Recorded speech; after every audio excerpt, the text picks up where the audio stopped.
The secret to having a colorful garden, even in the heat, is choosing the right plants. In today's video, I'm going to share the top 7 plants that not only survived weeks of triple digits in my garden, but they looked beautiful all summer long. In fact, one of my viewers told me that my garden looks like a box of crayons. Well, it's because of these top 7 plants.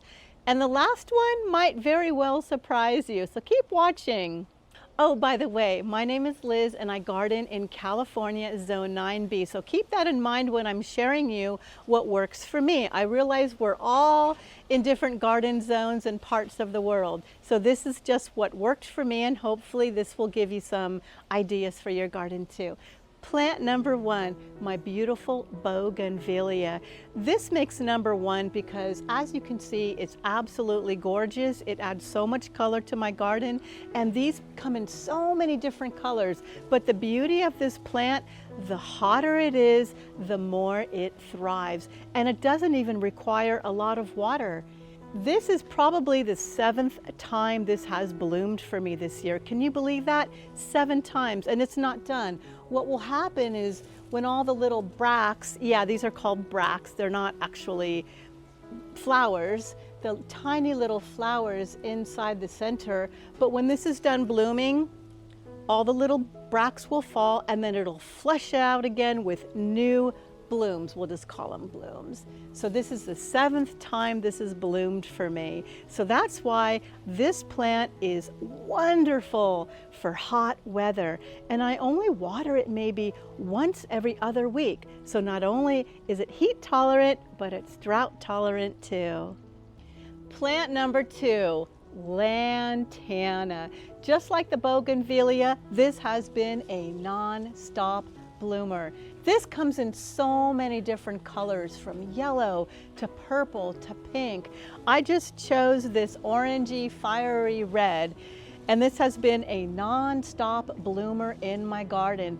The hotter the weather, the happier it will be. So this will definitely thrive in those heat conditions that get triple digits like they do here in California. And I water this a little bit more than the bougainvillea. I water this probably every other day. I soak the roots because it's in a bathtub. If this was in the ground, it probably wouldn't require as much water. Yes, lantana. I highly recommend this for a garden that gets a lot of heat. Another showstopper in my garden is vinca. I know it looks so delicate, but vinca thrives in the heat. And the wonderful thing about vinca is it doesn't want to be watered all the time. So yes, it's drought tolerant. In fact, if you water vinca too much, they don't like their roots to get soggy and it will die. So if you ever plant vinca and you notice that it's wilting, don't think it's because it's thirsty. It could possibly be that you watered it too much. Oh, and here's a really good tip about when you see your plants wilting. That doesn't always mean that they need water. Plants will wilt when temperatures exceed 85 to 86 degrees. It's like their protection mechanism. It's like their defense.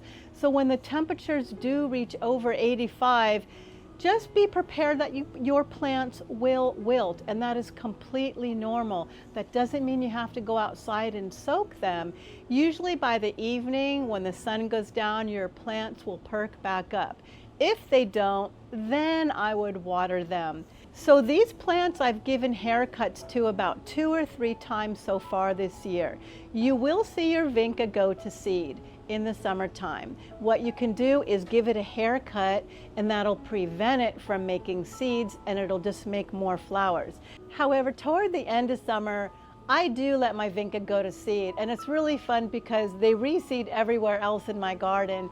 If you notice all the vinca right here, yeah, these just popped up from the seeds from the other plant I just showed you. So yes, vinca is a wonderful annual that is perfect for hot weather. Plant number 4 is miniature roses. Now I know what you're thinking, roses, really?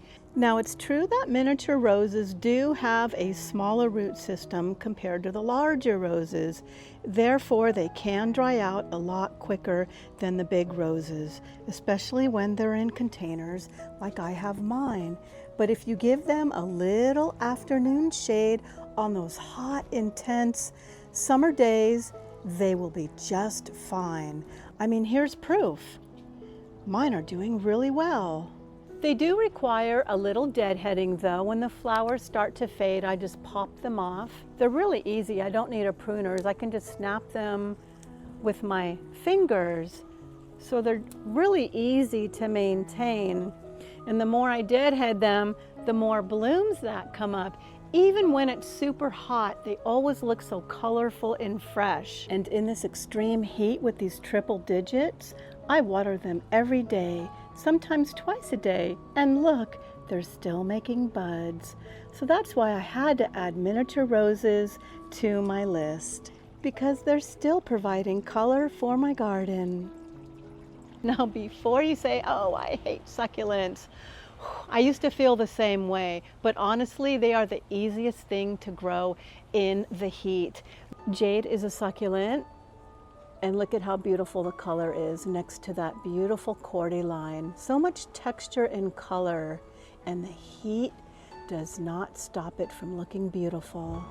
And these are my favorite for color and texture, agaves or mangaves, I'm not sure. But look at how vibrant and beautiful those are. They love the heat. And these actually take a lot of sun as well.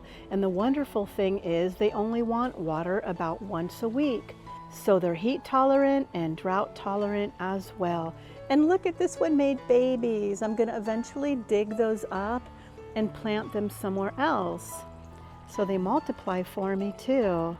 But look at all the different colors. And I have lots of cacti and succulents over here in my succulent propagation station. Of course, I have these with some afternoon shade because cacti and succulent don't want to be in direct sun all day. But the heat, they can take whatever you bring them.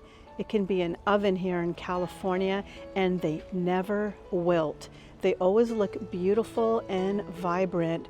And I also water these about once a week, except for the string of pearls and the string of pickles. I'll water those about every other day when the weather gets really, really hot. But everything else, once a week, and the heat never bothers them. Okay, now we're getting close to the last one, which I can't wait to show you. I really think you're going to be surprised. But number 6, yes, it's the Proven Winners Supertunia Vista Bubble Gum. And the reason why this makes my list is because look at it. It's absolutely beautiful. Again, we went through weeks of triple digits, and it's lush and vibrant and beautiful. And this is not only the first time it's bloomed, I've given it 2 haircuts already, and it keeps bouncing back. I fertilize this every week because it does like a lot of food. It's a heavy feeder because this is just one plant and it's made all these blossoms. So I definitely have to feed it. And also, it does require a weekly spraying of BT to kill the cabbage moth butterflies. If I didn't, they would decimate it. So it does need to be fed, and it does need to be treated for pests. Keep that in mind. But this is beautiful. It's heat tolerant, and it's so lush. And look at it next to the lantana. It's no wonder somebody told me my garden looks like a box of crayons. It's because of these plant choices together. So I highly recommend this. Okay, are you ready for number 7? This is going to kind of surprise you, I think. Number 7 is wave petunias. I almost like these better. There's 3 plants in here, 1, 2, 3. And the blooms on these are even bigger, and this gets full sun all day. This never gets shade at all. And this is absolutely gorgeous. I water this every other day in the heat of the summer, and I also have to feed them like I do the bubble gum, and I do spray them also with BT. But please don't overlook wave petunias. You can get them at the big box stores, and people probably just walk by them thinking, oh, that's just another petunia. No, it's not. These are so vigorous and vibrant. And unlike the bubblegum, these have a little bit more of a trailing effect. I think they're beautiful. That's why they made number 7 on my list of plants that make your garden colorful and love the heat.